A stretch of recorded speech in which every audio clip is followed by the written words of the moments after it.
I hate the term normal because nobody is normal. Nothing is normal. And the biggest obstacle for me, as I said, was probably just believing in yourself. Most of us live lives of a form of normalism or a normalisation that we're used to going to a particular job, doing certain things, and we don't see the world beyond our own little worlds. This documentary explores themes of equality, diversity and inclusion in UCC. It identifies barriers and the disabled experience. Students, staff and assistive technology have contributed towards the making.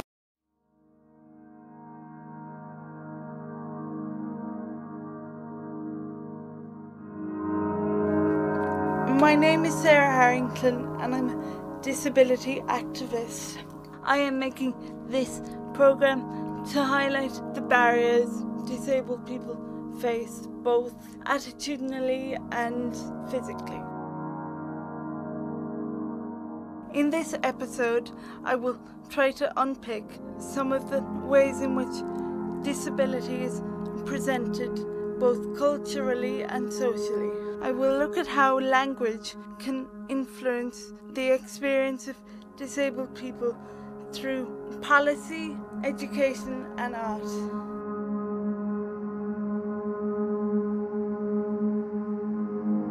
Chapter 1: Inclusion, the power of language.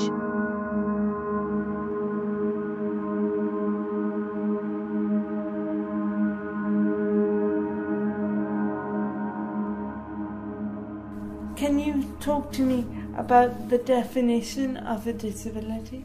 One of the biggest things is trying to break a definitional link between impairment and disability, because I think sometimes people think that they're one in the same thing, but actually there's a lot of support in the social model approach that kind of tells us that impairment is actually a bodily reality. It can be innate, it can be temporary, it can be lifelong, it can be something that's acquired as the life course progresses. But disability is a very different thing, okay? So why don't we think about somebody with a broken arm as disabled necessarily? They experience impairment, but we don't regard them as being disabled. And so disability, under the social model as we understand it, is something that is a societally constituted response to impairment. I see disability and impairment as two different things. I think a person can be physically or psychologically impaired, but society and culture, which is either an enabler or a disabler. And why I think it's important to say that from the outset is because I think within the media and within public discourse in general, we tend to use the word disability interchangeably with impairment, and we don't make that distinction. If we think about our interest here in the School of Applied Social Studies, we're interested in policy and the signature that finds in everyday lives. If we look at things like the Disability Act, and if we look at some of the policies like time to move on from congregated settings, oftentimes those pieces of policy are what can be understood as well-intentioned but poorly framed.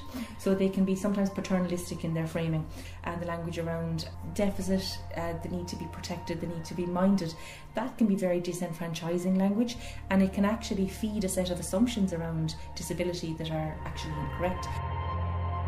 And very much, I think, since the civil rights movements and the feminist movement of the 1970s, this patriarchal notion of the male body has broken down.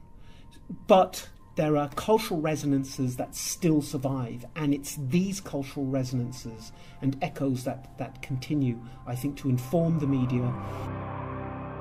What language should we be using in relation to disability? Because actually language, I think, is something that's really powerful, and I think language frightens people. I think people sometimes are so worried about saying the wrong thing or causing offence that it actually shuts down the dialogue entirely, and it closes doors to better understanding, inclusivity.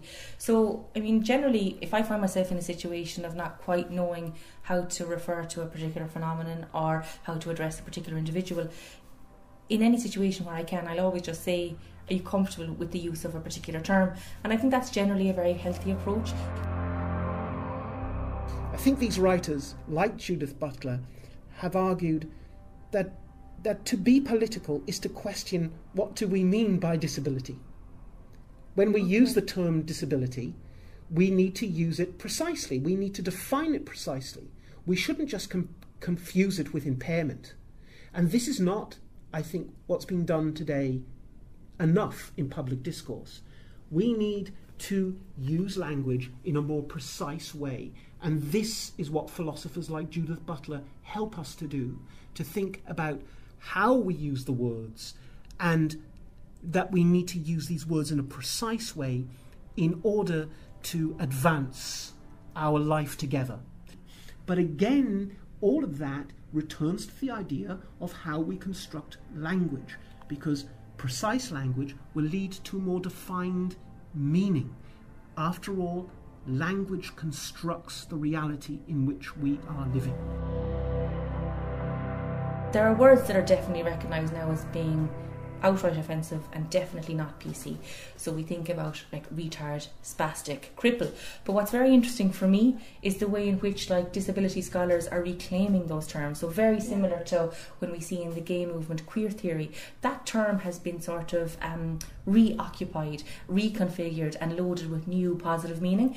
And we see it about a little bit with crip theory. So people are taking terms that previously were offensive and sort of reclaiming them. Are we using the right language to define what it is we are trying to articulate?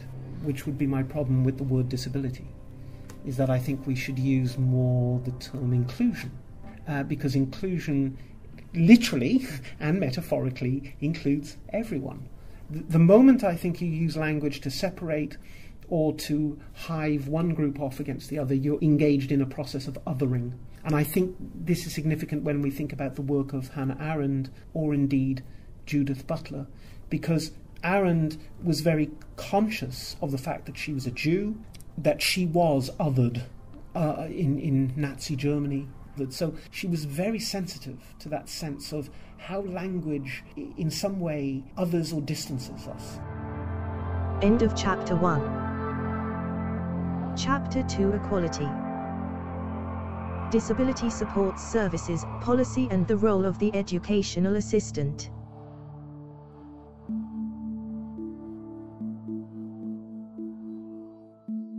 Just reflecting on how well disability policy in Ireland accounts for diversity of disabled experience, in my view, it doesn't account for it very well at all. It imagines disability as homogenous. I agree.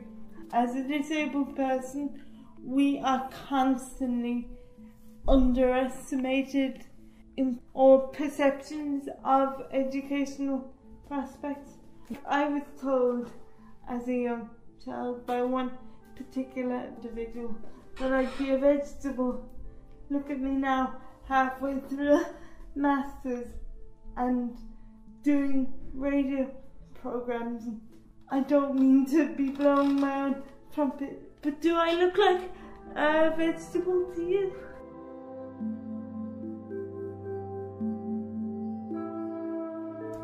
I mean, that language is so discomforting, it's exclusionary, it's discriminatory, and it's so anchored in a medical paradigm that presumes incapacity on the basis of physical impairment.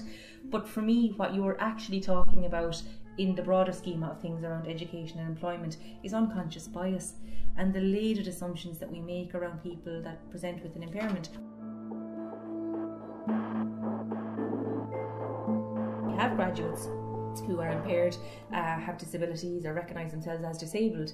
They can actually be very enriching, I think, to the UCC community and higher education more broadly. So even if we take, for example, Sarah, you participating in the Masters in Social Policy, a certain section of that course was spent talking about disability. And so rather than a room full of persons who maybe would identify as non-impaired in any way talking about disability, there was a sort of an added, I think, richness to the discussions that we would have had in classes. I think we have a very good disability support service here in the university. It seems though that the narrative around that is always around resource constraints, which is problematic. But I do think that when we think about widening participation and access to higher education, we need to think more maybe about outreach. So we'd say, how do you actually encourage children in 5th and 6th class of primary school to actually recognise, rather than accepting this narrative of you're just a vegetable, you have no prospects, and actually thinking, well, no, hang on a second, there is a route here, there's a pathway. So I think what we need to see cyclically is for graduates with impairments, or disabled graduates, to actually play an active role for their narratives to be shared with younger disabled children. And they could be employed by the DSS on an ad hoc basis. Disability support services. Currently there's over 1,400 students registered, so there's different categories of disability. Then a vast majority would be specific learning difficulties, so students with dyslexia, dyspraxia, that would be the largest number. And then there's students with vision impairment, hearing impairment, students with physical disabilities, students with significant ongoing illnesses such as diabetes, epilepsy, and we have students with mental health difficulties.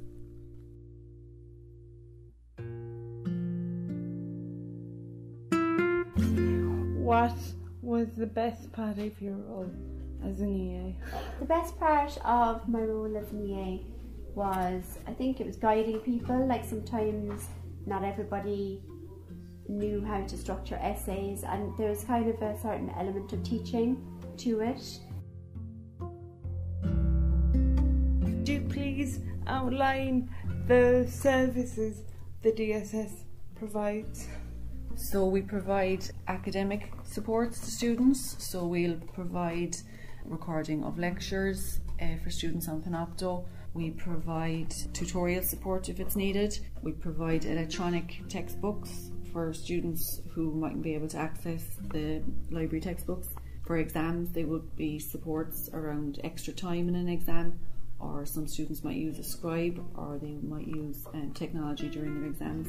And around technology, again, we provide laptops, software for students, assistive technology. What was the most challenging part of your role as an EA? Sometimes certain students would have challenging behaviour that would have to be addressed. What I found difficult as well was some students, often you'd give them work to follow up on and they wouldn't do it, so the onus was always on you to make sure that they were achieving, but sometimes they didn't take full responsibility for their role within the partnership. You talk about it as a partnership. Is that how you see the role? I think, yeah, I would have seen it as a partnership, because I felt like I was helping people to achieve their academic potential. You provide assistive technology, but in terms of training for that? Yeah, when a student meets with their advisor, if their advisor thinks a certain technology might work for them, they'll meet with a staff member who will assess them for assistive technology. All students registered with the disability support are covered under the European Social Fund, so we get funding for each student. So if, for instance, a student might benefit from using an iPad to have their textbooks electronically, we provide that, and then they would meet with one of my colleagues to get the training. And what could the DSS do to improve training around assistive technology to stop those delays or to prevent those I think, delays? to be honest, that I know that they do have assistive technology workshops, and I was always wondering why the EA assistants were never actually included on those. They do have classroom time with secondary school students with disabilities, letting them know what assistive technology is available when they come to college. I always thought that that would be beneficial if that knowledge was also imparted upon the EAs in question.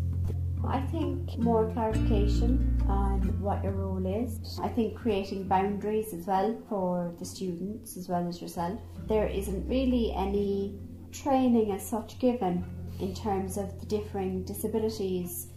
Say if you were dealing with a blind student, the information wasn't always freely given on how best to communicate with them, because oftentimes they found it very frustrating that they couldn't see what you were doing. what are the challenges of working with students? There are some challenges working with students. I suppose with the Disability Support Service in general, the number of students registering with us is growing all the time, whereas our staff numbers are staying the same. So it is, I suppose, everyone's busier. Students are, of course, looking for the supports they're entitled to.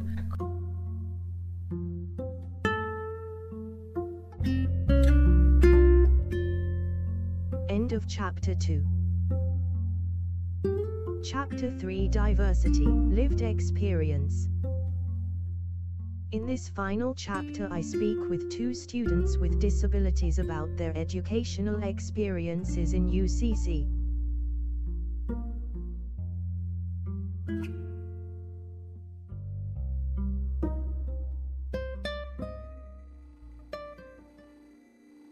What does education mean? Education, if you think about its root, educo or educare, is to lead forth. So the idea is that often, traditionally, we see education as something that we impose on people, but actually, real education is about drawing out what is within.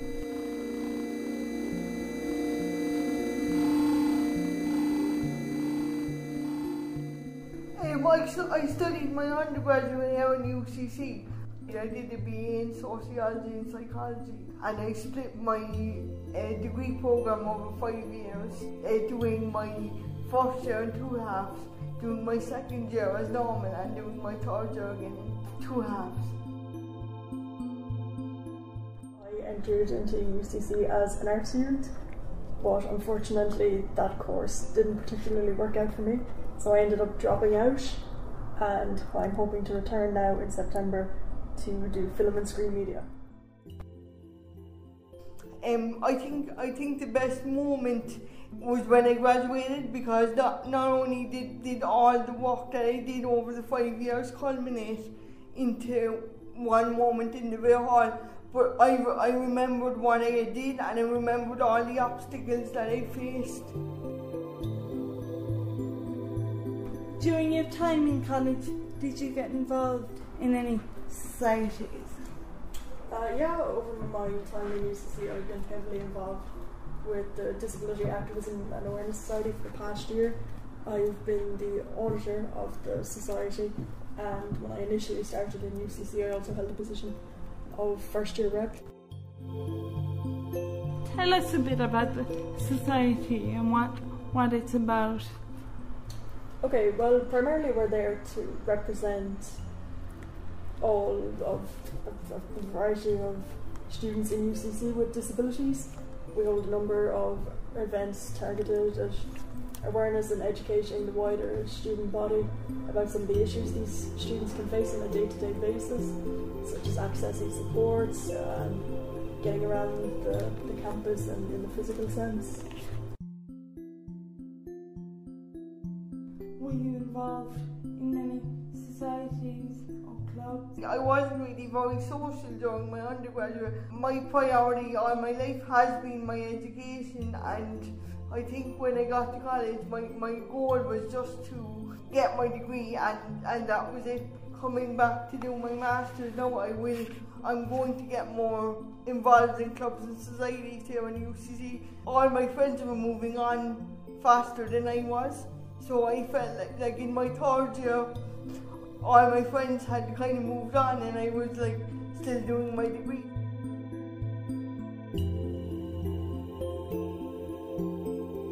And how is UCC accessibility-wise? UCC, it's kind of a mixed bag, access-wise. You know, there's some parts of the college that are quite good, other parts are difficult, and everyone's experience varies. You know, I can speak for myself in a manual chair that I can manage getting around. A lot of the doors are electric, which is good, but unfortunately space is an issue. A lot of the bathrooms don't have the necessary space for students in power chairs to turn fully and be able to close the doors. Some of the lifts aren't maintained as well as they should be, and that students can arrive to go to a lecture and find that the lift is broken which unfortunately, it's not a regular occurrence, but it does happen. The doors of the lifts can close too quickly, endangering kind of students. It's really a mixed bag. What were the main obstacles to you here in UCC? When I say obstacles, like, I don't mean physical obstacles. If you speak about accessibility, UCC is fairly accessible, and it's fairly, apart from the old bar, I think it is fairly accessible. But I think for me the biggest obstacle and barrier I faced was self-confidence and not believing in myself enough. Because with a disability, I think you have to believe in yourself all the time to know that you can get there. To conclude, language plays an important role in how we frame the narrative of disability and impairment. It has the power to influence perceptions, behaviors and policy in the real world, and it can create experiences of inclusion and exclusion for disabled students. Policies that include consultation processes with students that identify as being disabled can contribute towards creating healthy debate, strengthening visibility of a minority community, and developing policies that strive for educational equality. Students with disabilities can enrich the UCC community in a way that creates diversity.